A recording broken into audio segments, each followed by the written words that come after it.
What? Subscribe.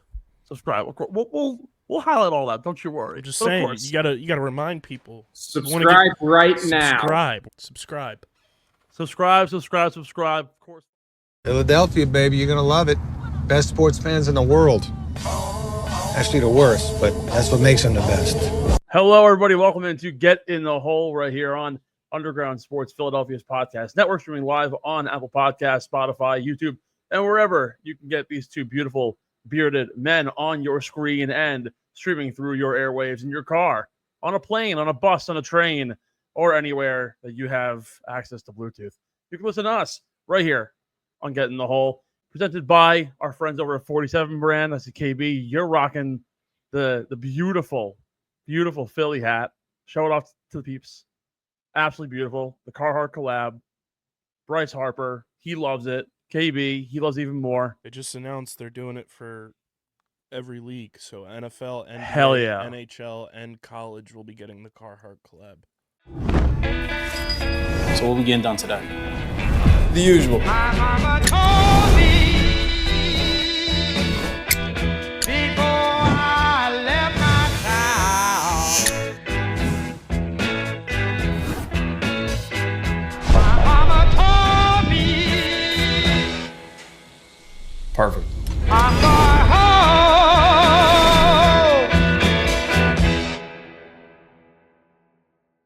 I was waiting for that because the white Notre Dame logo is going to go so hard on the brown hat. Is it out now? I saw their tweet today, and I haven't been able to go on their website. It's coming soon. More leagues and colors. Hell yeah. Absolutely exciting. love it. Also, their contemporary basics stuff looks really good. Yeah, it's cool. It's different. It looks like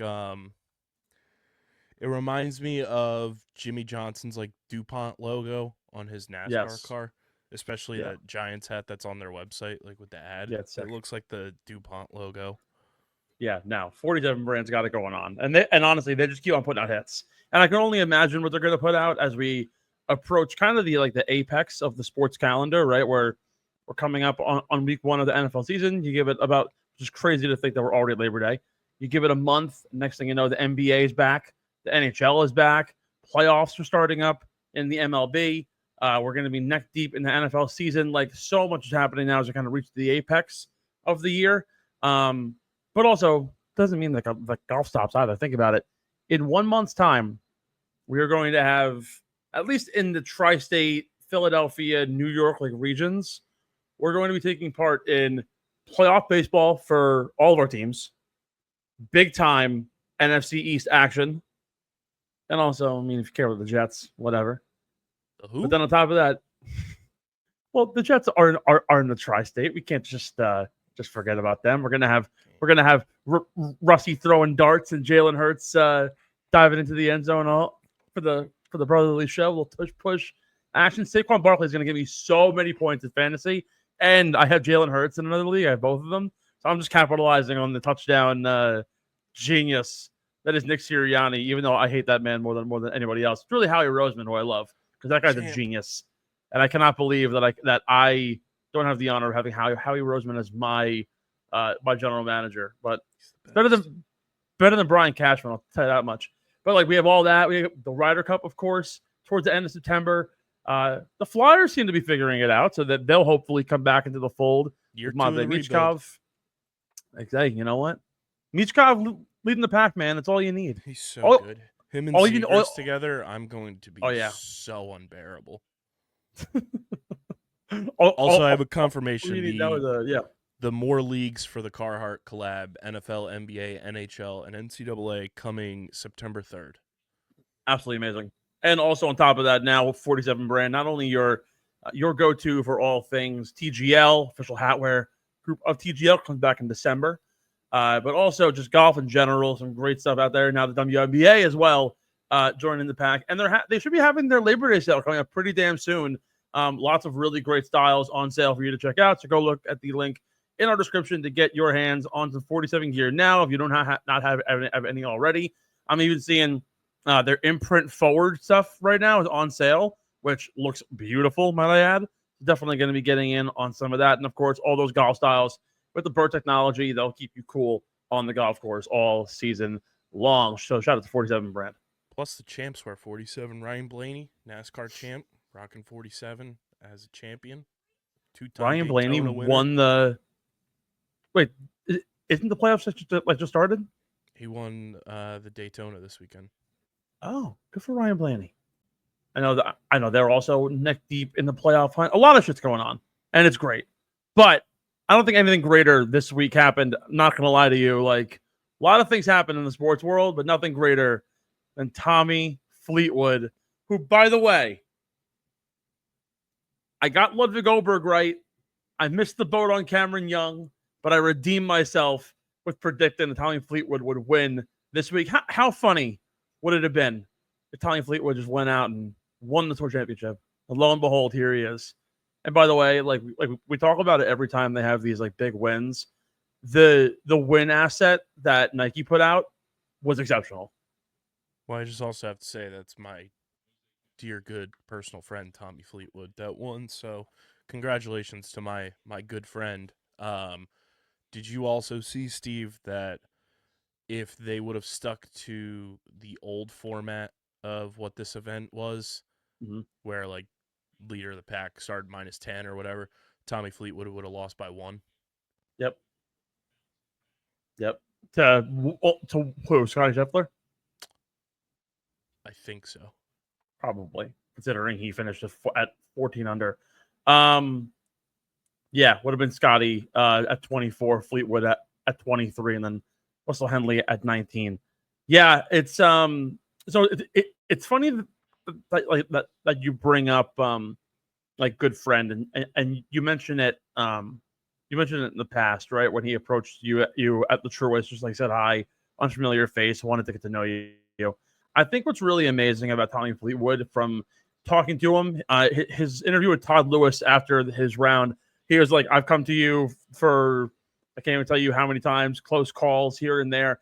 And like the same questions always go to Tommy. It's like, oh, like how do you feel right now in the moment? You came so close. You just missed.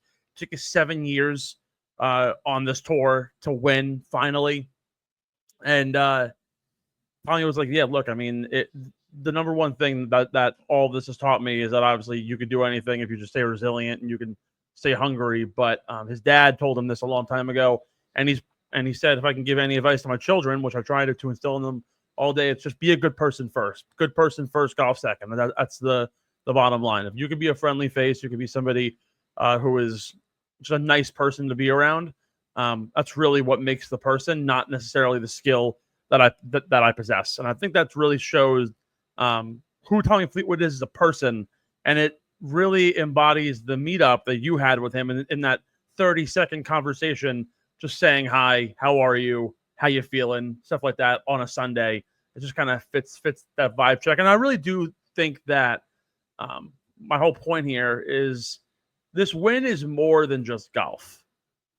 The win is truly what you can achieve if you just continue to fight, work towards your goals. I mean, look, I'll be straight up. There are people out there who have been struggling for years post-COVID, even before that. I have friends who have struggled to find jobs. I have friends who have struggled with sickness and family loss and all these different things. And no matter what it is that gets you down in that kind of moment, to stay resilient and continue to push, people always come out stronger in the end. And I think that's what really shows Tommy Fleetwood's win, right? 7 years on tour, 164 starts, has more top 20s, top 10s, top 5s, more runner-ups than anybody. If you looked at the all-time money list of active players without a win, it was like Fleetwood 20 million, Denny McCarthy 2. Like, the number was staggering. With to see Tommy Fleetwood do it, and also do it on what is the biggest regular season stage for winning the FedEx Cup, I think is absolutely massive. Yeah, I mean, what did we say 2 weeks ago? People tune in because they want to see Tommy Fleetwood win. Yeah. And look, and Josh Carpenter of the SPJ put it out. He was like, the Tour Championship logged their best ever viewership in its history. And I had commented at it. I said, "Oh, Tommy Fleetwood is truly a needle mover." And I got a lot of slack in the comments. They were like, "Oh, well, Scotty and Rory were also like two of the last groups out." I don't really care. Like at the end of the day, and it was very clear. You go to the 18th hole and you see Patrick Cantlay and Tommy Fleetwood. They announced their names.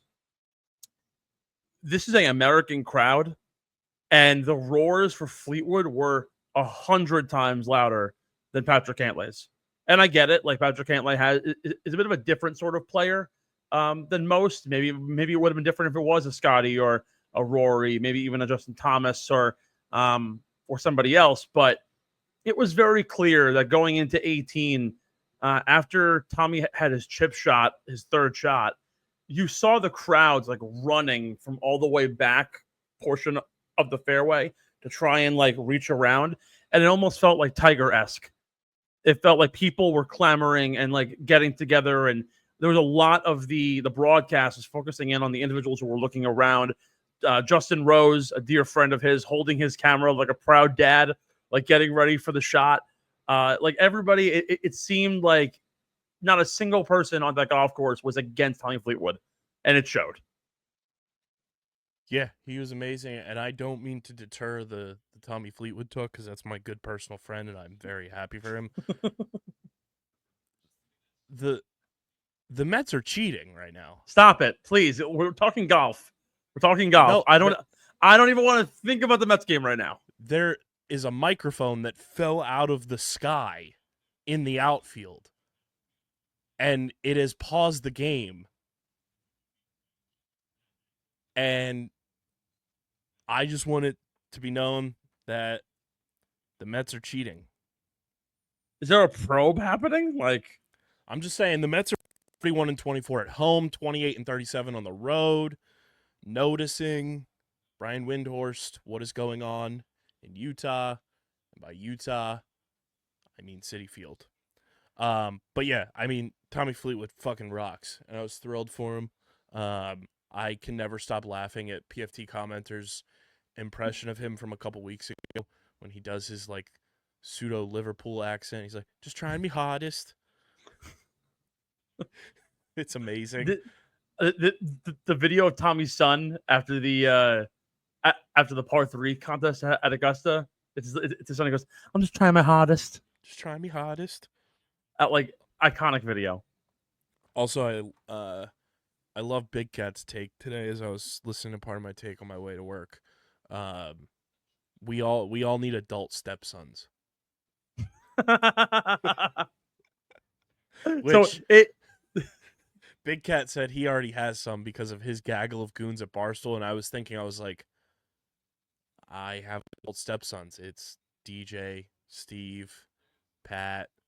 So for those of you who don't know, right, Tommy Fleetwood has a stepson.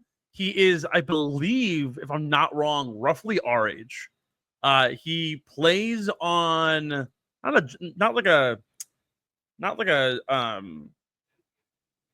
he doesn't play on like a junior tour.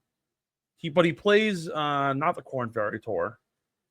What's his name exactly?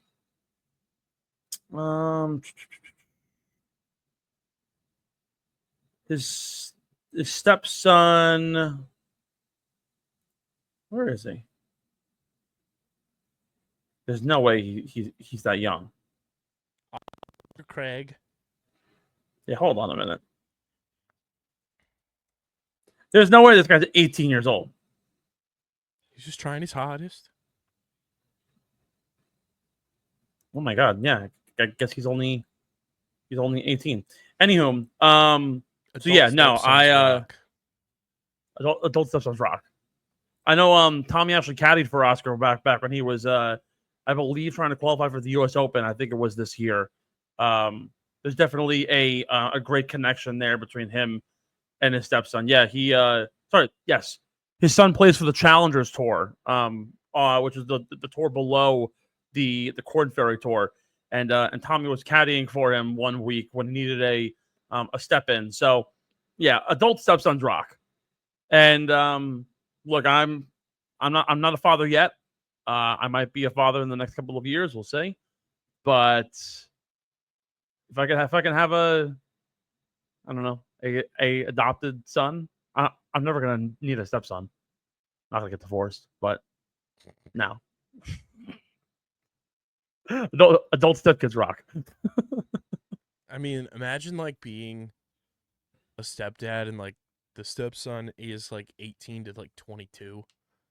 Yeah, it's just built-in best friend. Basically, yeah, at that point. Like that's Although, ultimate like levels of dudes rock.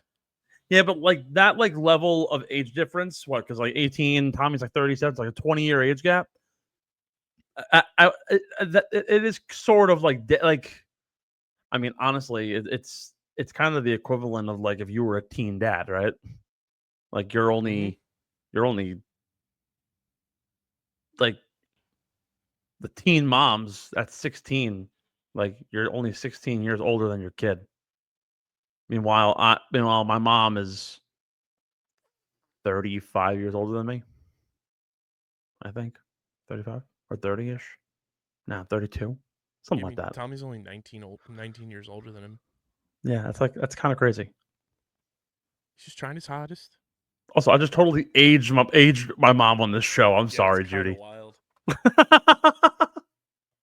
I don't know if people don't necessarily. I could be 24. I could be fucking 35 for all the people now. Look at me. I'm like, I was the guy. I don't know if I ever told you the story. My grandpa, my sister had a birthday party. My grandpa brought me into a bar, and I was 16 or 15 at the time, and the lady was like, "Oh, honey, what do you want to drink?" She goes, "Oh, just like a soda. I'm underage." She goes, "Oh, you could have easily passed for 22." And I was like, "Oh, really?" Although I feel like as I've gotten older, I've like aged into my body a little bit. I looked way older when I was younger, but now I just like look like I'm me. I don't know if you can relate to that. To a degree. It My legs depends. have stayed the same. The base has been the same my whole life. Yeah. By the way, I got made fun of yesterday for having a long torso and short legs. I don't think I've ever been more accurately made fun of in my entire life. I don't know if I've ever heard anyone get made fun of for that build. I mean, isn't it better to have long legs? Long torso and short legs. What are you, a stegosaurus? No, I'm like, you ever play Fall Guys? Brief. I'm like one of the Fall Guys. You're like a Mighty Bean. Remember Mighty Beans? Oh my God! Wait, like the yeah, like the little things, yeah, the beans. The commercial thing was Mighty Beans. They're on the scene. Mighty Beans. Mighty Beans. Yeah, dude, I wanted these things so bad. I just found mine in my room. Bro, I wanted these so bad as a kid, and my mom was cool. like they're fucking stupid, and I was like, they're not stupid. I just found mine today. Oh my God, Reddit, r/90s kids, my Mighty Beans collections. Which one am I missing? Mighty Beans rocked. They have the bean size like case that you open up and put them all in. Oh my God, that's fucking great. Incredible. Mighty Beans and Tech Decks, baby. Oh my God. I can tell you, dude. I was riding Tech Decks in fourth grade. I still have all my Tech Decks. I wasn't good at I was not good at skating. I don't know how kids did it. Did I ever tell you the story of how I was sick of Beyblades? I have Beyblades still too. I faked a sponsorship letter from a skateboarding company to one of my classmates in middle school and pretended that I got sponsored by Independent. Dude, I couldn't even. No, like for actual skating, I couldn't even ollie. I couldn't even ollie. Bro couldn't even stay on the board with his 2 feet. Damn it! I brought it in. I slid the letter for him to read in a CCS magazine. Fucking amazing! I love it. Anyways, back to quickly on Tommy Fleetwood. Just amazing for him to be able to go out and conquer all of those emotions and those fears that he's had, and honestly, like the demons. But like, regardless of what you think, and the fact that it's taken him this long to win. Obviously, we talk about how much parity there is on the PGA Tour, but there's no denying that Tommy Fleetwood has been a top 3 golfer in the world this year. And it's like not really even close. He has been in contention every single week for, with the exception of like 3 on or off weeks, every single week since September of last year, like in a full calendar year. In his last 25 starts, he has 1, 2, 3, 4, 5, 6, 7, 8, 9 top 5 finishes. Like, and 2 runner-ups. The fact that he's gotten this close to the apex and the numbers have been off the charts. It's crazy that the only thing that really he's been struggling with in even the slightest is his driving distance, which has not been a crux to him whatsoever because he's so good putting. He's so good off the tee accuracy-wise. Around the green, his approach play. I also just discovered that he is now officially the 2nd-ranked golfer in the world, according to Data Golf. He jumped 4 spots officially all the way up to 2. He's 6th in the OWGR, which is a fake metric anyways. So Tommy Fleetwood has officially hit his highest ever ranking in the history of his golf career, which is certainly well deserved in any capacity. Like he's an incredible person. He's a needle mover. Caitlin Clark and LeBron James tweeting about this guy. Like, that's how you know that you have hit a different level of notoriety within circles of your sport when you have other all-time athletes in their sports talking about you. And you know what? The casual fan might not necessarily know Tommy Fleetwood as like hardcore as others, but he has been hands down a top 5 golfer for the last 3 years, and he goes so under the radar. And I'll be honest with you, I am scared shitless to have to face him now at Bethpage in 3 weeks. Is there any correlation to Tommy Fleetwood finally winning on the PGA Tour for the very first time with the fact that Cracker Barrel changed their logo?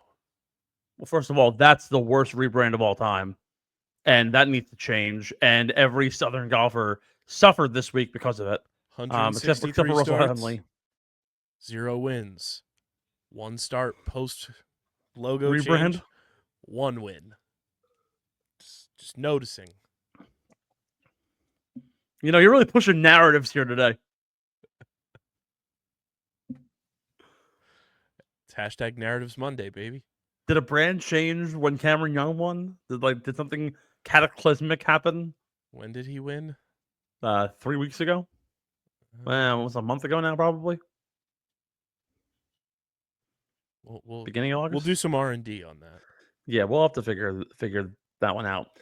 But as Tommy Fleetwood captures his first win and now looks forward to Bethpage to lead alongside Rory McIlroy as the 2 best Europeans for Team Europe, along with Luke Donald's squad, the focus now totally shifts away from anything related to regular season golf. We have our FedEx Cup champion. We have a conclusion to the FedEx Cup. We'll talk more in the coming weeks about how they should update the FedEx Cup or how they should change the Tour Championship setup in order to make it more like it should be. In my opinion, I think they should just keep it what it is, a season-long race. But immediately, once the last putt drops, everything changes over to what's going to happen now with the Ryder Cup. And we've been going on about it for about 3 weeks. We have talked about it ad nauseum, who we think should be on the roster. You have made a case for Andrew Novak in weeks past. I have made a case for multiple players, including Harry Hall. Now, with the Tour Championship, you do not qualify for any Ryder Cup points that week, which, oddly enough, actually boded really well for Rasmus Højgaard, who missed out on the Tour Championship, and instead of obviously not playing in East Lake, he chose to go play a DP World Tour event, and he got enough points to get the last automatic qualifier spot and steal it right out of the hands of everybody else who was playing in the Tour finale. So Team Europe finally has their 6th AQ. Rasmus Højgaard finishes in 5th, and he will join Rory, Bobby Mack, Tommy Fleetwood, Justin Rose, and Tyrrell Hatton as the AQs at Bethpage, which means something actually really interesting happens now with Højgaard jumping in. I do think this means the end of the possibility of Harry Hall joining the team. I didn't think Rasmus Højgaard was going to make it in the first place had he not made it as an AQ. And from here, let's be honest, the Luke Donald has the luxury of essentially running back the exact same team that he had in 2023 of Marco Simone, with the exception of one name. And I think it's kind of funny how things sort of turn out. You know who Rasmus Højgaard is replacing from the 2023 Ryder Cup team? I don't, but I'm sure you'll tell me. His twin brother, Nikolai. Nikolai Højgaard made the 2023 team as the last man in the field. And now Rasmus essentially takes it right from him. As of right now, we can almost guarantee the team for Europe will be Shane Lowry, Steph Straka, Ludwig Oberg, Victor Hovland, Matt Fitzpatrick, and then the 12th spot will not go to Matt Wallace or Thomas Dietrich. That will, in fact, go to John Rahm, who does not qualify at all on the points list outside of the majors. He's currently 24th on the list. So we know that Europe's going to run it back. They're going to look to repeat in the exact same way that they won in 2023. Now the attention turns back to Keegan Bradley, who afterwards, after his final round this week, was asked, what do you think about you playing on this team? And do you think the decision is getting easier by the day? He said, quote, "This is the hardest decision of my career. Whatever I make will be a controversial one, and I will be judged solely on that." I now send it to you here to answer the major question, right? Keegan Bradley in the last 24 hours has said that A, he does not know if he will choose himself, and B, he said that there are some guys who might think they deserve a spot on this team that will not be getting a spot on the team. Who do you think he's referring to in this instance? And do you think Keegan Bradley should be, in fact, on this team? And if he's not, who should be his replacement? I mean, I'm glad I don't got to make the choice because Absolutely not. it's just crazy. I mean, he could be talking about a number of people that think they have what it takes to be on the team, and when it's all said and done, they're going to be sitting on their asses just like us. Yeah. No, They can come to the crib and watch if they want. I'll bring snacks. pull up to the hotel room in Philly. I'll bring snacks. I mean, hey, if anybody wants to hang out on my couch here in Queens, we're only 20 minutes away from Bethpage. We can make it happen. I can set you up here. It's a nice Costco couch, Thomasville. It's got a nice little pull-out chase. It's nice. But in terms of who he might be leaving off the roster, I think this is officially the calling card that I've been calling for weeks, that Colin Morikawa will not be on this team, despite the fact that he's eighth currently in the points. He simply doesn't deserve it whatsoever. And I'm going to give you a reason outside of just the fact that he's changed his putter all these times and that he's changed his caddy so many different times. I understand that going back to, or throughout the entirety of the year, right? In 2025, in 19 starts, he has 10 top 20s, 2 top 5s.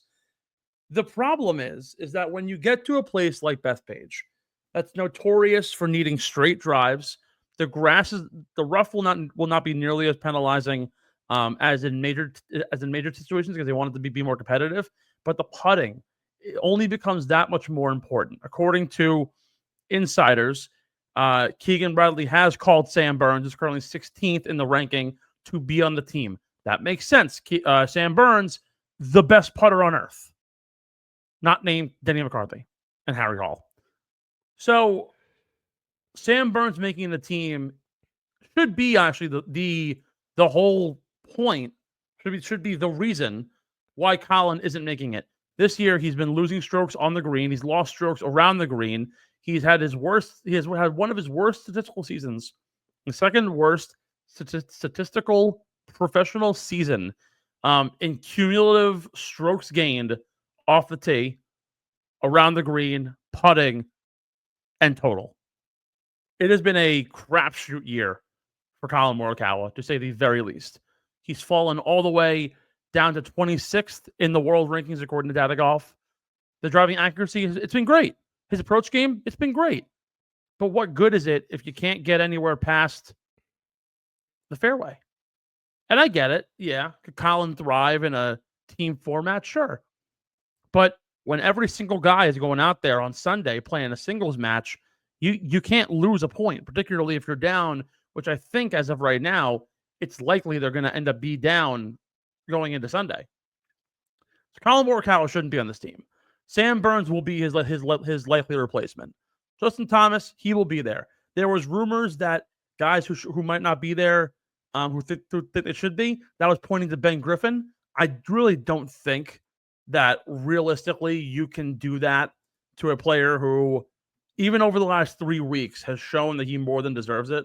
He's played tremendously well, top 12 finishes in each of his last 4 starts. Dating back to the Charles Schwab when he won for his full first solo victory, has only had 2 weeks outside of the top 15, which has been absolutely phenomenal. And a breakout season for Ben Griffin. Everything has worked. The putter has been tremendous. It's been his best putting performance of his career to date. His best performance on approach, and it's the first time in his career that off the tee he's been a plus golfer in strokes gained, which has been tremendous. And on top of that, the putter has been phenomenal over the last 6 to 7 weeks, and that's really where all of the heat comes from late in a Ryder Cup match. With that being said, also we'll get to Keegan, but I think it's clear that Cameron Young is going to make the team once again. 4 straight weeks in the top 10. It's been a really strong breakout now for Cameron Young, who not only has great distance, but again is a great putter. He fits the mold exactly to what Keegan Bradley wants. 4 straight weeks, 11th or better, a win, top 5, 11th, top 4 finish in the Tour Championship. I think Patrick Cantlay is going to make it now after a really good tune-up week at East Lake, where he typically has not played his best golf. Outside of when he won the Tour Championship a few years ago, back in 2021, I do think this was a golf course that he needed to dominate on, and he did. Finished again, tied for second. Did have a top 10 at the FedEx St. Jude, top 4 at the Truist. He's gotten good finishes at places where it matters outside of the majors. And let's be honest, the majors he's never really been good. Plus, on top of that, he's truly the best around the bubble Ryder Cup player the USA has. Like, it's very clear that Jordan Spieth won't be on this roster. It's very clear that Ricky Fowler won't be on this roster.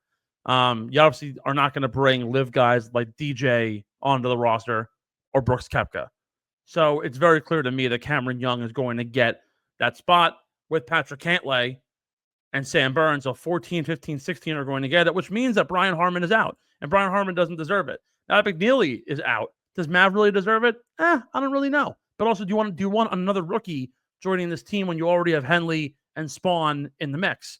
So I do think now that after hearing what Keegan has said, it's JT, it's Griffin, Young, Cantlay, and Burns, and that leaves our final 6th man. And in my opinion, it really is Keegan Bradley, but I'm curious if you have a different opinion.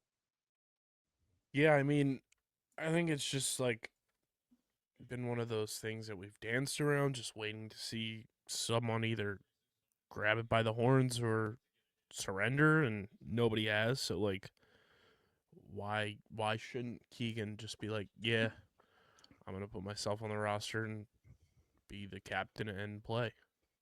Do you think that, again, like we haven't had a player captain for either side since 1963, and that was Arnold Palmer, right, the king.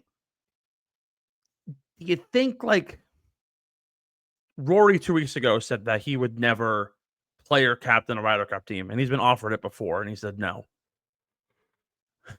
Do you think that, like, Rory saying that the responsibilities as a captain and as a player are 2 very different things, and to balance all of it kind of takes a toll on you, and On top of that, like relinquishing your coaching duties while you're out there playing, because you can't obviously coach other guys' rounds while you're playing.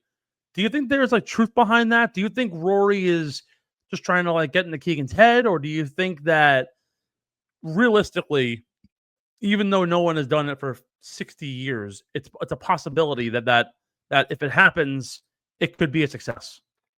Of course Rory's trying to get in his head. That's what Rory does. Like, that's what, love him or hate him or in between. Obviously everyone was thrilled when he won the Masters and then stops talking to the media and he turns into the villain again. Like, it's just gamesmanship. Like, that's what you're supposed to do to your rivals. You're supposed to play the mind games. You're supposed to make things feel bigger than they actually are. And I feel like that's all Rory's doing, is just trying to get in Keegan's head, kind of make him overthink things so that Team USA has a weaker roster than the European team has going into it. And then Team Europe has an easier shot at winning the Ryder Cup. Yeah, I honestly don't know if there's a lot of truth in what Rory's saying. I mean, we're not behind the curtain. We don't see what the captain is responsible for doing. But let's be honest, he has a room of 5 vice captains that he certainly trusts, he believes in. He understands their whole role in this. It's been well documented that if he does end up picking himself and has to relinquish his coaching duties while he's out there playing, or if he was to relinquish them outright, he would likely give them to Jim Furyk, who has been around the block for the last 15 years doing Ryder Cups as both a player and as a captain, and a vice captain in all these different capacities. I do think that Keegan Bradley deserves to be on this team. I think it only fires him up more to be a player captain and hear what Rory says. It's one of those things where like you think you're getting in someone's head, and then it fires them up even more. Kind of like that, like Jordan instinct. Which, by the way, that reminds me, a really funny tweet resurfaced recently, where Keegan Bradley tweeted at the Hornets and said that he was talking shit about the Hornets losing. And MJ replied back from the Hornets Twitter account and said, "Last time I checked, you're wearing my shoes. You don't see me walking around in Air Keegan's." Jesus. But like Jordan's mentality, I took offense to that. I think Keegan Bradley just fucking fired up to be able to be on this team, whether it be as a captain, a player, both in either capacity. I absolutely think that he should be on this team. The numbers speak for itself. And while it hasn't been the best over the last 6 weeks, back-to-back top 20s to round the year out, a top 10 at East Lake was huge. Of course, the win at the Travelers really solidified, but it's what he did in the middle of the season that really kind of gets me intrigued. I mean, in his last 25 starts, for the year, 11 top 20s, 2 top 5s, the 1 win at the Travelers. It's been ginormous for his confidence. And while the putter hasn't really been the best for him, it hasn't necessarily let him down. He's above average in every major statistical profile. But what really does set him apart is his around the green play, and it's going to make it really important for when you do a doubles sort of day, where Keegan Bradley, you can match him up with somebody who he's familiar with, like a Russell Henley or a Spawn, one of the younger guys, and you can immediately have chemistry right off the bat. And I think Keegan Bradley also meshes well with Cameron Young, the 2 Northeastern boys that'll be on the roster. Give that like New York, New England kind of vibe. Bring it to the table. We already know Patrick Cantlay is going to be with Xander Schauffele. Sam Burns has played with multiple guys in the past, including Bryson DeChambeau, so he knows what it's like to play in multiple different scenarios. He was also paired up with Colin Morikawa back in 2023, so a similar player to his profile could also help him out. But again, you look at the guys who are around Keegan Bradley. If he wasn't to pick himself, does Mav or Brian Harman or even really Andrew Novak for that matter, do they bring a sort of gravitas to this roster that Keegan wouldn't? I don't really think so. I think he is by far the most loud and brash and passionate individual amongst anybody else that could be on this roster. Yeah, and I mean, it's going to be his decision, and luckily, like I said, we don't have to make it, but I mean, at this point, it's like, what other choices do you have? Yeah, I mean, Well, you could ultimately pick Colin Morikawa to take your spot, but I don't think anybody really wants that one, right? I think people would rather pick a sack of potatoes the way Colin has been playing this year. Than I would rather pick Corey Connors. I would True rather, American Corey Connors. I would rather pick Charlie Woods. All right, let's not go that far. I Maybe would. Blades Brown. Blades Brown. I mean, I would pick most of the rookies. I think like Luke Clanton would be a sick add to this team, or Chris Gotterup, or I don't know. You rattle me off some guys, and I'm sure there would be plenty. But I think Lottie Woe. Keegan has a. First of all, she's English, so that wouldn't really help much. We'll trade. We'll make a trade. Just put Nelly Corda on the team and throw the hair up in a bun. Who's the LPGA golfer that fucking rips darts on the course? Charlie Hull, also English. Yeah, we'll trade them like 100 packs of Newports. No, we'll trade them a few cans of Bush's baked beans and some toast from Wonder Bread. Which, by the way, I don't know if you saw this. In coordination with Omaha Productions and Scratch, the Ryder Cup is doing a breakfast at Bethpage hosted by Colin Jost and Eli Manning. And they're hosting like a live show every day of the Ryder Cup and like in the days leading up to it, where they highlight players and the format and everything else. And the intro video was phenomenal. If you haven't seen it yet, you need to go watch it in the break. Interesting. Definitely something that I'll be looking forward to. It's called Breakfast at Bethpage. Definitely go and check it out. Let's take a short break. On the other side, we got our shout outs this week. Not a lot to talk about as we don't have a tournament this week, so no beer money, but we do have our shout outs and some blind rankings we'll go through as we round out the week. We get forward to the Pro Court Championship, not this week, but next week. Thankfully, we get at least one off week of golf in our neck of the woods. So don't go anywhere. We'll be right back with a fun second half segment as we break down a little bit more in the Ryder Cup, do our shout outs, and get to those blind rankings for KB and Sivo. We'll be right back here on Get in the Hole.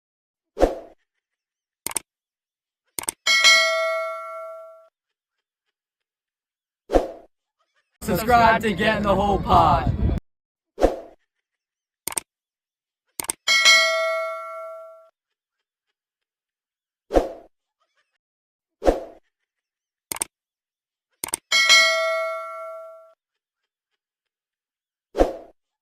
Get in the Hole is brought to you by our amazing merch partners, PHI Apparel Company. With their unique designs for all, there's no doubt in our minds you will stand out in the crowd. Rep your favorite golf podcast and get your official Get in the Hole shirts and hoodies at phiapparel.co. When you check out, use code UNDERGROUND to get 10% off your entire order. Again, that's code UNDERGROUND for 10% off your next merch order at phiapparel.co. Stand out in the crowd, on the course, at the 19th hole, or quite frankly anywhere with the official merch partner of Underground Sports Philadelphia.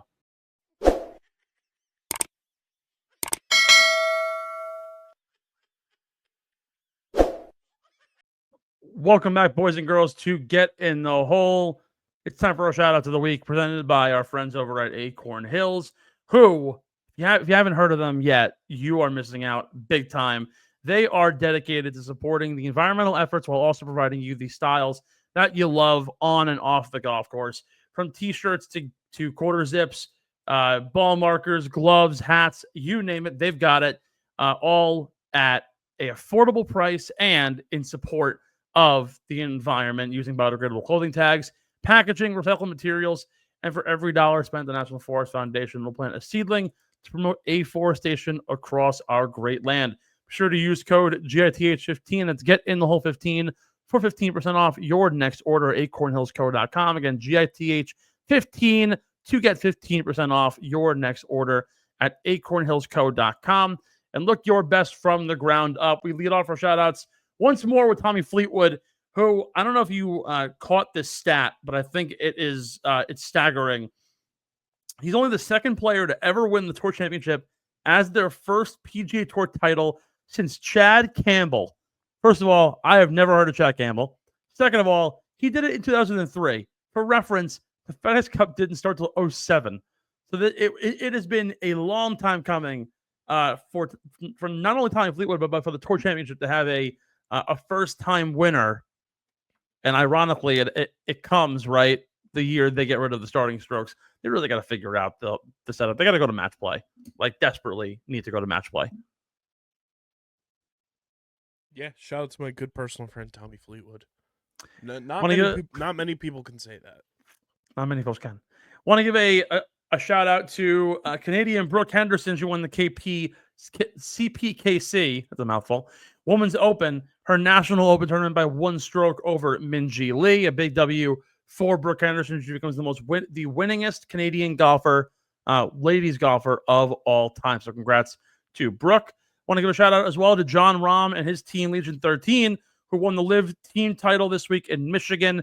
They toppled Bryson's Crushers in playoff fashion. You know, I saw some videos from the LIV final. Let me tell you, dude, like, actually a really good crowd. It was like 4 or 5 rows deep and like all the way down the fairway, watching Bryson and Rahm duke it out in the final round. It was a very solid crowd for the Michigan folks out there. I was impressed. I saw a tweet that said they hope that Bryson and Rahm fist fight during the final hole. That would have been scenes. The playoffs should have just been a Rahm Bryson boxing match.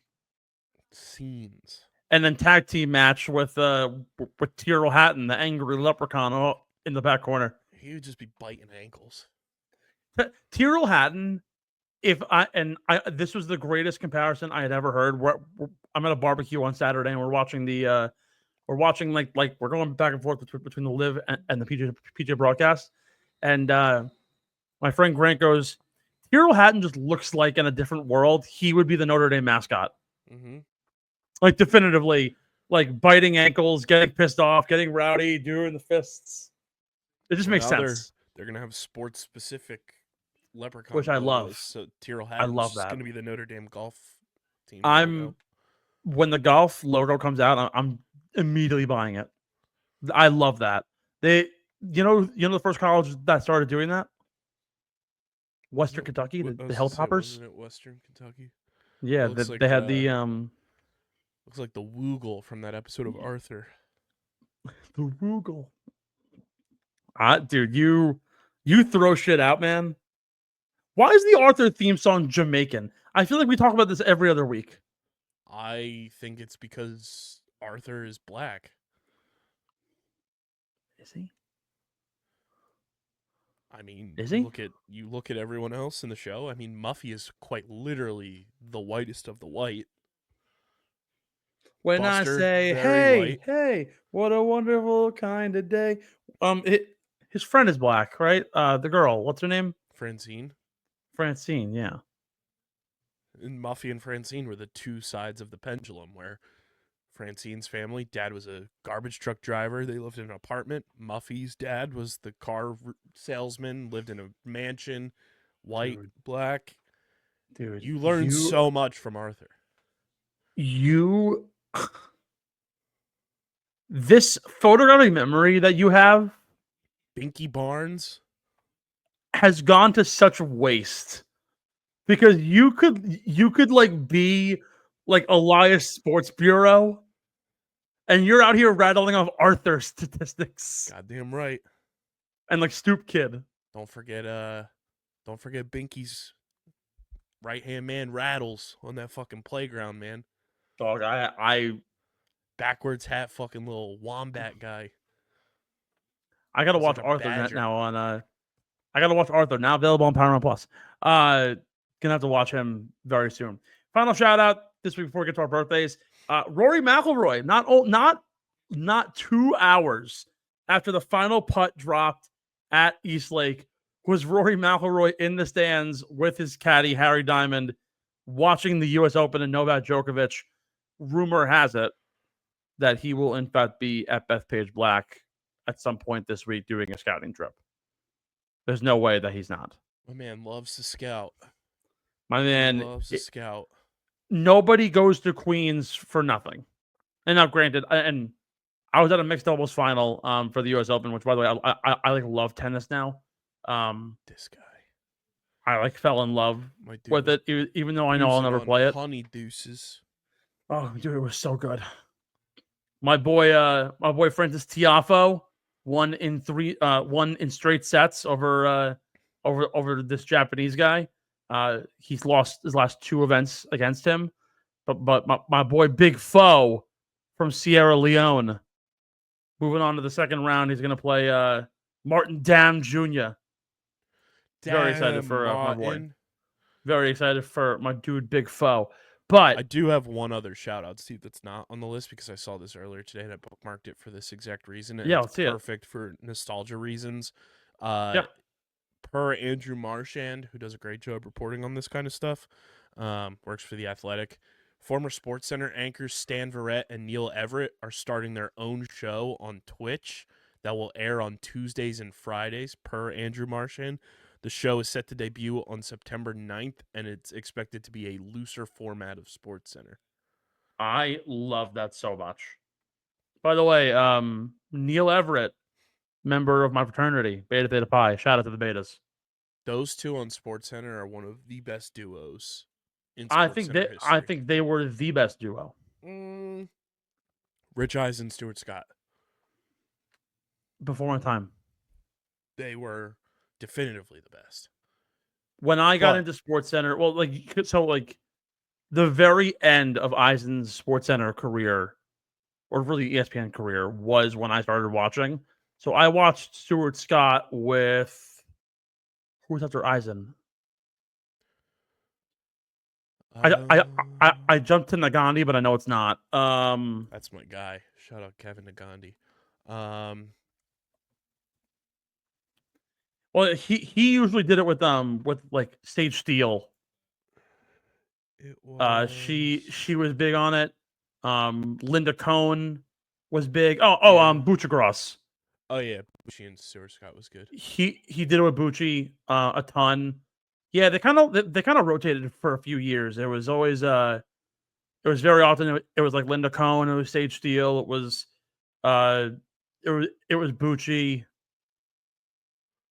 They had Ravitch on before he did baseball, before he like really got into Baseball Tonight. Hannah Storm too. Mm-hmm. I don't think SVP was like doing a lot of SportsCenter at that point. No, because that was when he was doing SVP and Rosillo.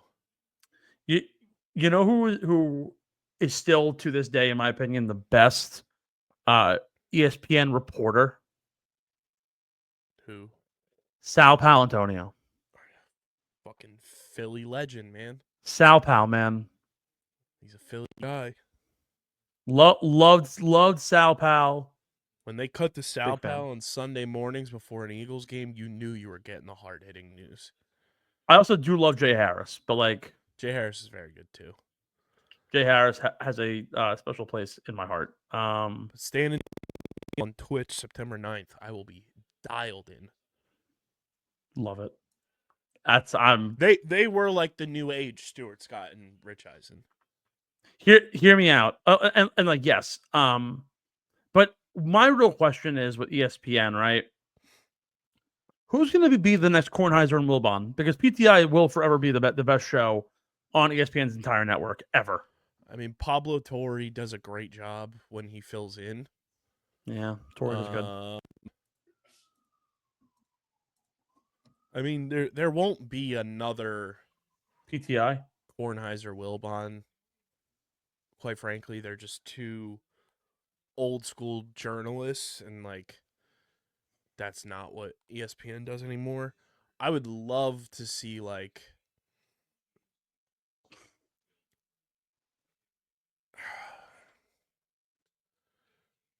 I feel like Woody Page and Blackistone could do it, but They're obviously too like, old though. Yeah, more so Woody than Blackistone, but like. So I don't know. apparently, so I just like Googled it. Apparently, there's a alleged interest if they can get him to have Pablo Torre and Bill Simmons.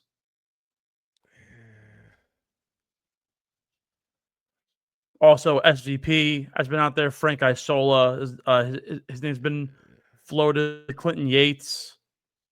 Quentin's good. I like Peter Quentin a Schrager. lot. Schrager makes a lot of sense. Schrager would be good. Schrager and Quentin Yates would be very good. I also like is Schlatter still around? He's at Fox. Yeah. Was always a Schlareth guy. Quentin Yates and Schrager would be good, or Schrager and Torrey. Yeah, Schrager would fuck. Love that man. Yeah, that's a Peter Schrager show if I've ever seen one. Yeah. Sorry. All right. we're meandering. In the spirit of the U.S. Open, I actually found We a didn't really get to great the birthdays, Steve. I'm getting to it. I was about to say, don't skip the birthdays. We got some good ones. Breathe, my friend, breathe. Actually, so about a month ago, we did Babe Zaharis, who I said was one of the greatest female athletes ever. She was voted on as one of the greatest, but I think I might have found a very tight second to Babe Zaharis. I want to give a happy birthday shout out to Althea Gibson. Born in South Carolina back in 1927, Gibson at 3 years old moved from Clarendon, South Carolina to Harlem, New York due to the Dust Bowl and the Great Migration. Her parents were both sharecroppers down in South Carolina. After quitting school at 13 years old, Gibson picked up tennis full-time after being discovered by Walter Johnson, the famed coach who later coached U.S. Open champion Arthur Ashe.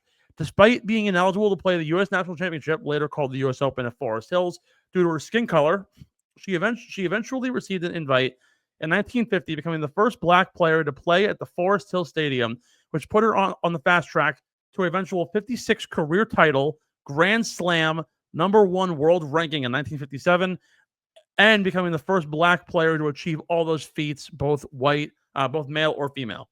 After retiring from tennis in 1959, she traded racket for golf clubs and became the first black woman to join the LPGA in 1964 at the age of 37. She continued to play until her retirement in 1978, and while she never made it big as a golfer, reaching 27th in the world, her legacy as one of the forgotten figures in female sports history lives on.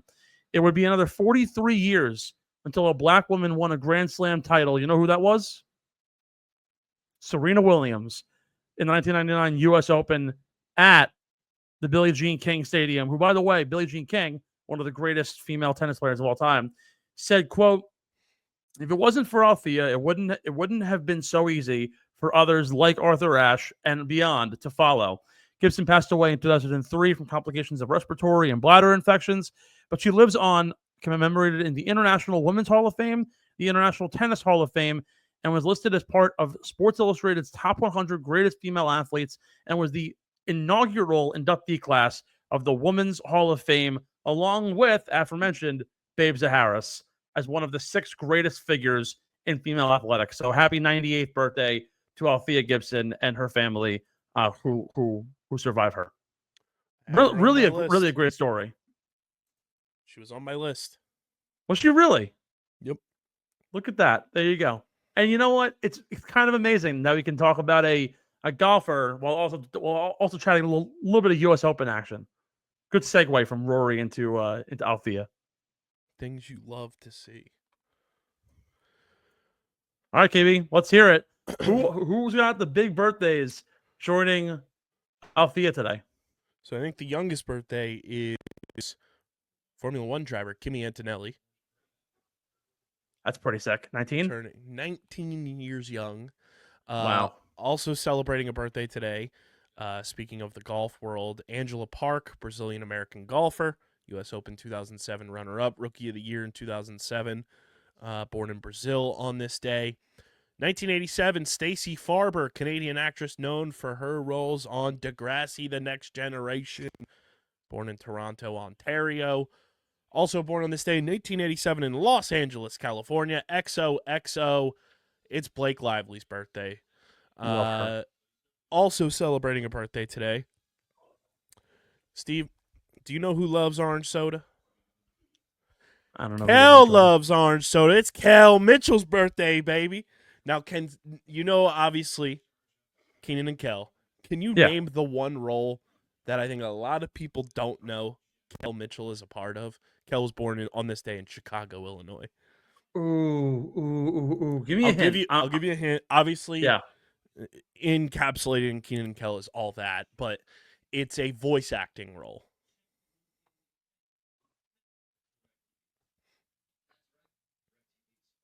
What was the show on? PBS. On PBS. Tell me it was like Cyber Chase or something. Close. Hold Kel Mitchell. on. On PBS. What the shows? I'll on say PBS? you're lukewarm with Cyber Chase. Oh my god. I don't know. Kel Mitchell is the voice of one T-Bone Lewis from Clifford the Big Red Dog. What? Yup. What? Yeah. I don't know if you know this. Do you also know? And I knew it wasn't this because it wasn't on PBS. Do you know that Kel was on Rob Dyrdek's like Wild Grinders show? Yes. That's a Incredible. fucking throwback. That is a throwback there. Kel is the man. So shout out to Kel Mitchell. He loves orange soda. He do. Also celebrating a birthday today. Born in 1976 in Stockholm, Sweden. Alexander Skarsgård. Welcome to Good Burger, home with a good burger. Can't take Can I your take order. He's a dude. She's a dude. We're all dudes. That was the best show, like growing up, because like I missed all that. Like I was the very early dawning of the Amanda Show, so like I missed the All That train. All that was incredible. Essentially Saturday Night Live for kids. Absolutely amazing. Just amazing. I used to watch old reruns of it. It was tremendous. So good. Repair man.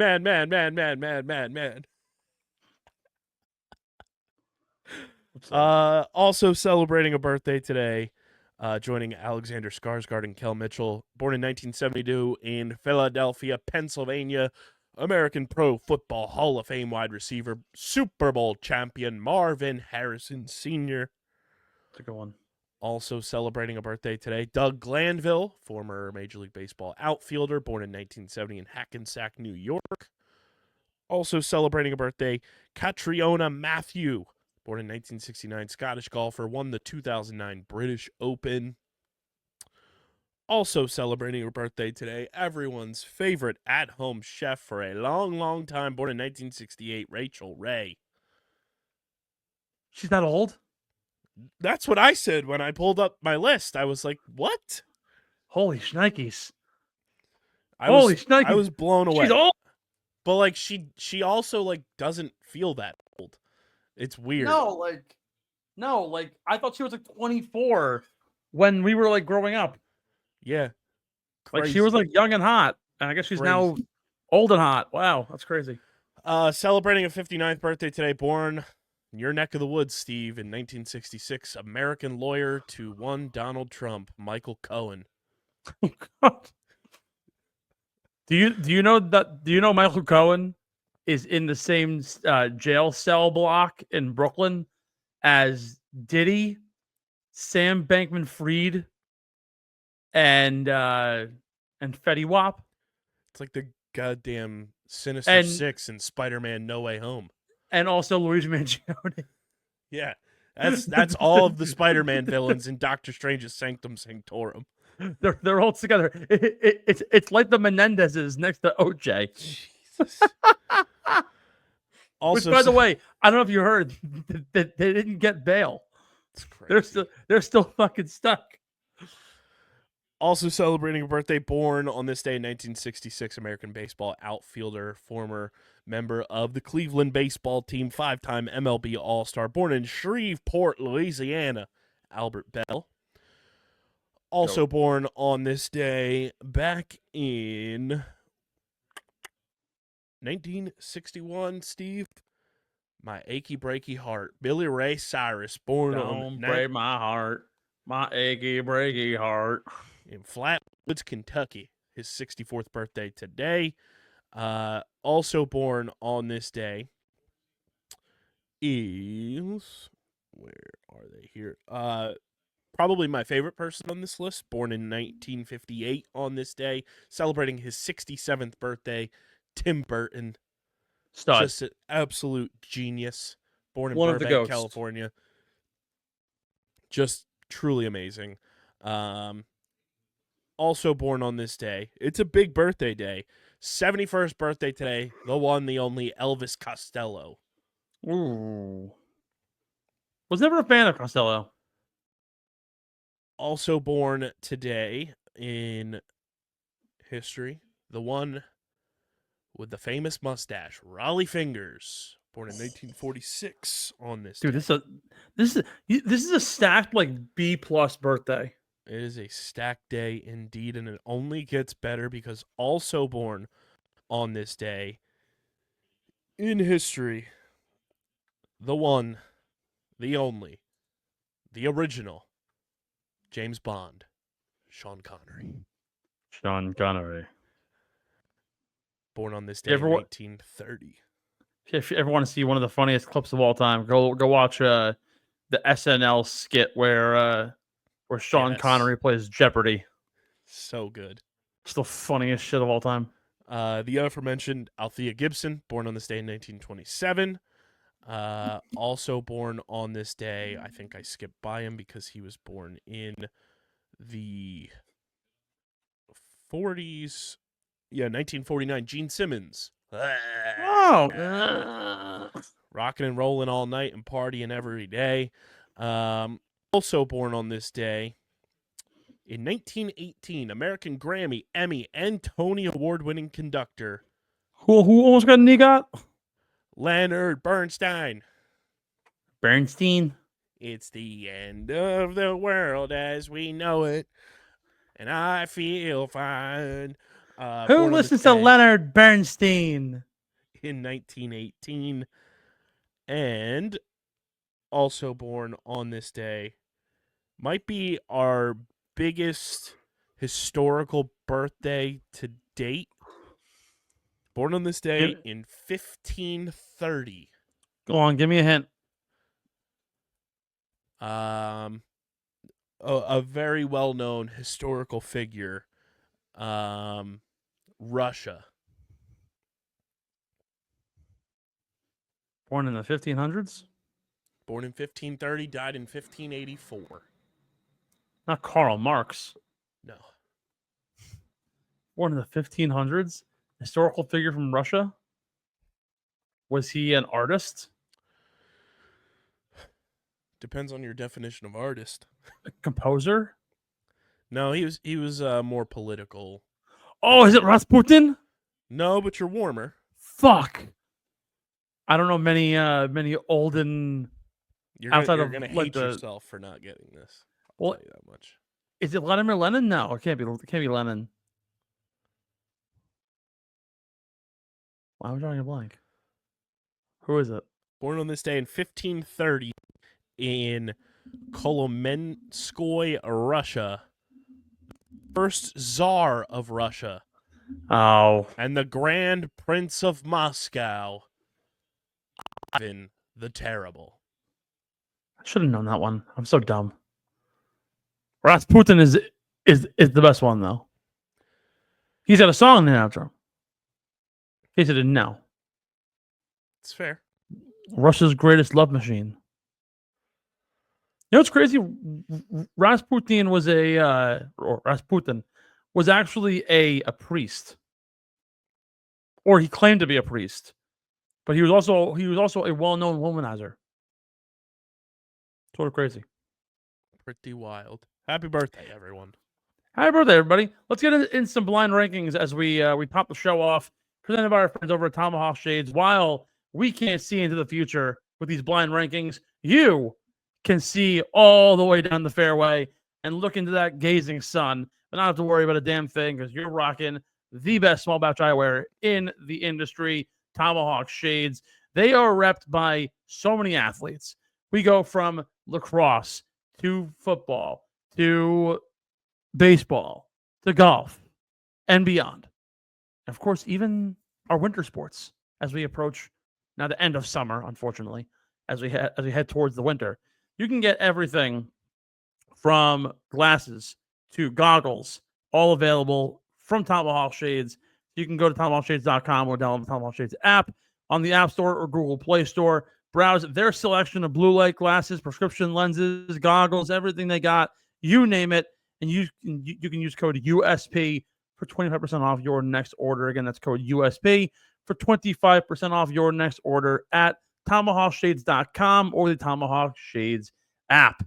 KB, we're going to do a couple of blind rankings here. I've got one for you. You've got one for me. I will let you lead off, and then I'll do mine. Uh, And then Was if that- you, was- if you so was Well- I supposed to have my own ideas? Because I didn't really understand the. no, the first one there, you got enough ideas to work with. Oh, okay. Great podcasting. Because I saw the idea thing and I was like, wait, what? Oh no, it's. I'm helping guide you along. So we going 1 through 5 then? Sure. All right, Steve. All right, Steve, it's time to blindly rank the best winners. Are Ooh. you ready? Best winners of this past tour season. Correct. Well, all right, let's do it. We start with Cam Young's first win at Wyndham. 5. Number 5 I- already. I don't care about Cam Young nearly enough, and there's probably way better ones. All right, next up, we've got JJ Spawn's Oakmont Stunner, which sounds like a wrestling move. He kind of looks like a wrestler. It isn't the greatest. It's a big win, and the putt is truly amazing. I'm gonna go 3. It's like right there in the middle. Major victory, first career win, but a 60-foot bomb to win it all was fantastic. All right, next up, we've got Sepp Straka's truest triumph. Am I biased to say this is 2 because we were there and we witnessed it, and Shane Lowry had it in his hands and then let it go? But for the sake of it, I'm gonna put it at 4, even though I am biased and would put it higher. Yeah, I would have put it at 2 as well. So that means you have 2 and 1 remaining, which means next up, we've got Keegan's home field win in Connecticut. Solely on Ryder Cup value and the fact that he will be championing at Bethpage, 2. Which means, Steve, by default, your number 1 best win of this PGA Tour season is the Griffin Novak Zurich Classic W. Fuck me. Really? You couldn't have given me something good, like, I don't know, one of Scotty's 18 wins, or, I don't know, Rory's Grand Slam title. That's the game. That's the game Wow, of you- the blindly ranks. Wow, you really boned me over on that one. Hey, you know what? That was their first career victory, and Ben Griffin makes the Ryder Cup team. It's because on his resume, he says, hey, I work good in teams. That's our good personal friend Andrew Novak too. KB, I've got a good one for you. The best viral moments from the PGA Tour season from January through this year. A little bit of overlap, you could say. We got 1 through 5. We're going to start off with probably the best shot of the year, in my opinion. Rory McIlroy's second shot on 15 at Augusta, the iconic over the water, nails it to within 6 feet. Basically got him right to where he needed to be for the playoff. For the sake of there potentially being other iconic and viral moments, I'm gonna put this at 2. Okay. So you got number 2 there. Next up, we've got, I had mentioned it earlier, Spawn 60-footer at Oakmont. I'm gonna put this at 4. Ooh, really? I gotta keep my options open. Next up, we're going to go back to Rory McIlroy, nailing the shot on 18 to win the Grand Slam title. I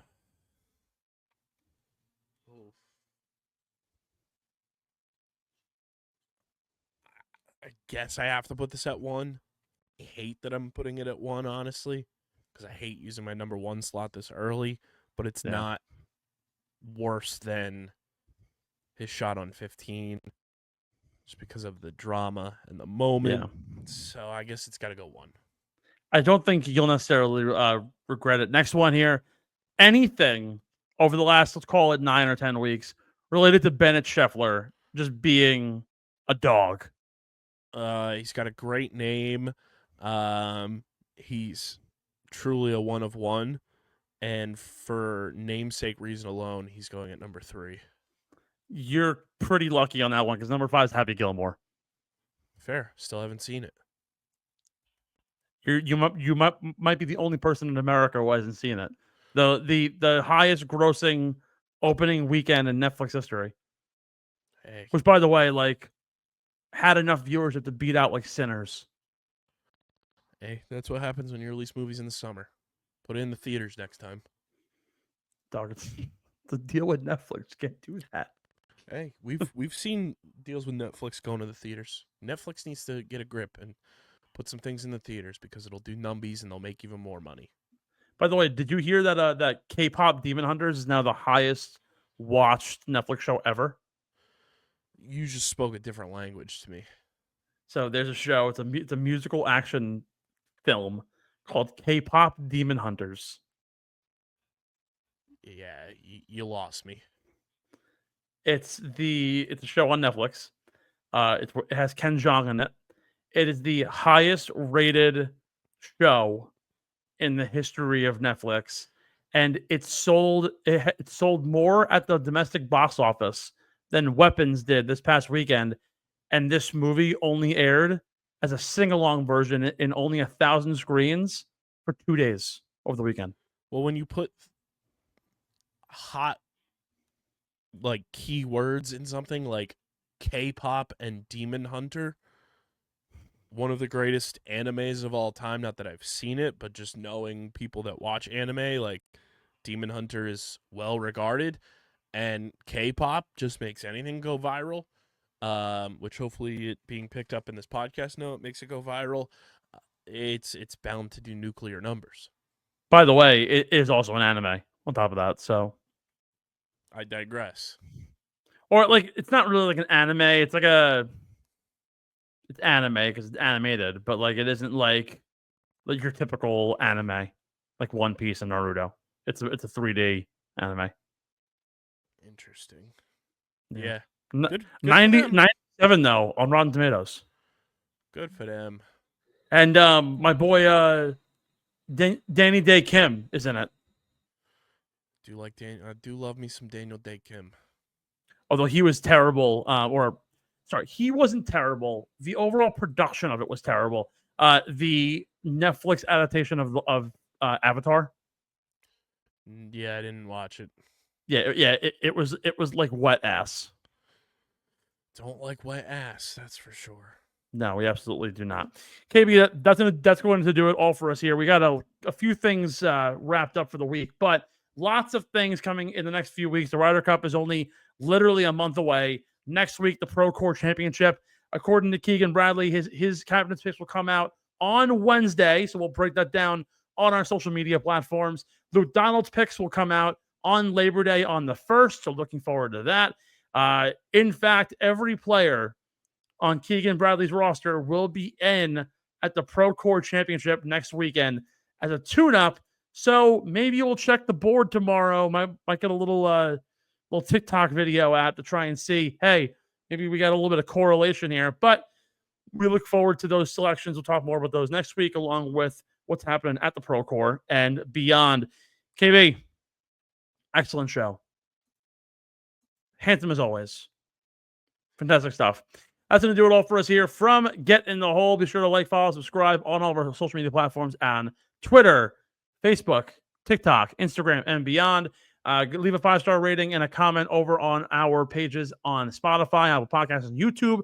Just search Get in the Hole and Underground Sports to get all access to your favorite podcasts on the Underground Sports Philadelphia network, including Top Bins, OTB, Underground Circuit, and more, all streaming exclusively at Underground Sports Philadelphia on YouTube and its other platforms. Check them out. Subscribe. Be sure to continue the reach out, as your engagement certainly helps, but also everything else will help gather more and more to this awesome channel. KB, any final thoughts before we hit the road? Subscribe. Guzman's Gridiron is back on the YouTube channel this week and on podcast platforms. Our Vineland High School Football Coaches Show. I'm back in the booth Thursday night. First game week Nice. 0. Going to be very fun, and I'm going to have a new booth partner this year. Shout out to my booth partner of 5 years, Rich Scar. He's hanging up the mic. But yeah, high school football is back, so my life gets crazier and more hectic by the day. PLL semifinals on Labor Day at Subaru Park. Going to be a doozy of a time. Final 4. Then we go to the championship up in North Jersey. What else do we have popping?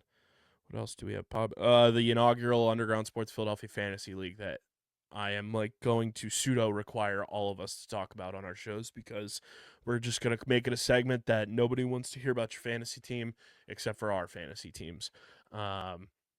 Everyone at the company is pretty much involved. It's myself, Harrison, Christian, Patty Pitts, Steve, Casey, Owen, intern Jacob, whose internship is finished. But Steve, did you see... Actually, I don't know if you saw, but did you see the clip of when Jacob and I were talking about him getting an NBA Jam machine in his dorm room? Yes. Jacob did indeed get an NBA Jam machine in his dorm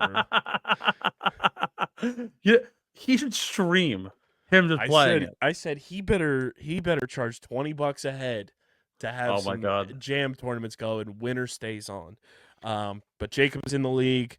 DJ is in the league, and Hoots, our other member of OTB, in the league. So 10-person league. What's the draft order here? It's going to be randomized 30 minutes before the draft. Fuck. All right. Well, I guess I'm looking That's forward to how you that get the one. best content out of it. That is true. That is fair. And it's going to be a ton of fun. We'll see how it rolls. Are we going to stream it live? Probably not, because of other shows recording and whatnot. Damn. But we'll have a room set up for those that aren't recording at the time to kind of just hop in and shoot the shit. We'll see if we can stream it with whoever's around. But it's gonna be fun. I'm excited, and it's just another reason for me to hate my life, because fantasy football makes me hate my life. And I love fantasy football. I'm drafting in my long-standing league that I've been in since 2013, 2-time champion, no big deal. How you doing? Trying to get back on top, though. Have fallen short the past couple of years, and that league, I love everyone in it dearly, but that league makes me hate my life so much, because it's so ultra competitive, and it gets cutthroat. And the commissioner, who is one of my near dear friends, his dad is in the league. His stepdad is in the league. And then it's myself, Dylan Mazzola, former Underground Sports Philadelphia OG, and a whole bunch of other people. And that league literally keeps me up at night. So I love this time of year is what I'm trying to get at. I'm in 4 fantasy leagues, and I'm double drafting on Wednesday, much. our league and my other league. So we're 4 is too much. I'm doing 2 is too much, quite honestly. You want to hear what's crazy? You know what my 4th league is? Oh God! All defense. Ugh. No offensive players. All defense. 11-man roster. You pick 2 D linemen, 2 linebackers, 2 cornerbacks, 2 flex players, and then you get a kicker as well, and a punter. And at least it's not as disgusting as DJ's I think nothing you also makes sense league that he's I think in. you might also get a kick returner and a punt returner too. So you get 2 skill players. DJ's league that he's in is a 2 quarterback league that quarterbacks score thousands of points. It is the most absurd, break your brain type of scoring that I've ever seen. I still don't know. It's like another language to me. I'm in a reverse league, which is really fun. It's kickers and defense get the most points, so you draft them first. I would have an aneurysm. You get 0.5 points for every yard that is kicked. I would have an aneurysm if I did not get Kaimi Fairbairn. Also, hold on. If you miss field goals, it's negative 20. I would have even larger of an aneurysm like I did last year in my league, because for the entirety of our league's existence, Steve, we were playing on Yahoo up until last year when we moved to Oh Sleeper. gosh, Sleeper's the best. I plead the fifth. I also support the Survivor Fantasy League. If you could find 16 teams, every single week the lowest point scorer overall gets eliminated, and you host a weekly auction of all their players. See, there's a new spin on that, and it's called the Thanos League. And I really want to do one of those where halfway through the season, so like week 8 or week 9, at random, half of the league is eliminated. That's absurd. That's And absurd. then their players are gone. No, you can't do that. Do you know how sick that would be? That's so You're just like on pins and needles, like you're in first place in week 8 or 9, dude. and then boom, that your would team is suck. gone. That what? But now, hold on, wait. Do the players like go into the pool, or the players just go away too? It is. Because that would also be diabolical if everything just leaves the game. I think it is. So, during. So each week, each team can choose to use one of 6 Infinity Stones. Each of these stones has 2 different power-ups to choose from. However, each stone can... This is a different one than I saw. Okay, so this is a different one. So this is like at the end of the season. So during week 17, everyone teams up to Thanos. The more points you score against him, the more players that each team gets to protect from being snapped. At the end of the NFL season, players on your roster, not including those who have been protected, have a 50% chance of being snapped, meaning they are removed from your team and entered into the player pool for next year's draft of rookies and unknown players. That's actually hilarious. It's so That's funny. funny. I also like I found out when it's a Legends draft. So the final round of your draft, you get to pick a legend, a skill player, or quarterback, whatever it is, and you pick one season. So, like for example, I could pick like Chris Johnson in 2009 when he had the 2,000 yards, and whatever their stats were for each week that year, you would get their points added to your team total. And you have to keep them on the roster. You can't drop them and you can't trade them. And they have to be in a roster spot. So you're going to lose a spot for them. But like, it's a pretty sick concept, I think. That's so funny. Yeah, we're all going to be talking about our fantasy leagues on our shows. We're going to get another company-wide email to make sure that we do. And I'm just going to reply back with @Grok. Is this real? Fuck Grok. Grok is killing fucking Memphis, Tennessee right now. So what? All of the like weight that comes from people generating from Grok gets dumped into the water in Memphis, Tennessee. What? Yeah, like it's literally killing people in Memphis. Fucking Elon Musk. All right, folks.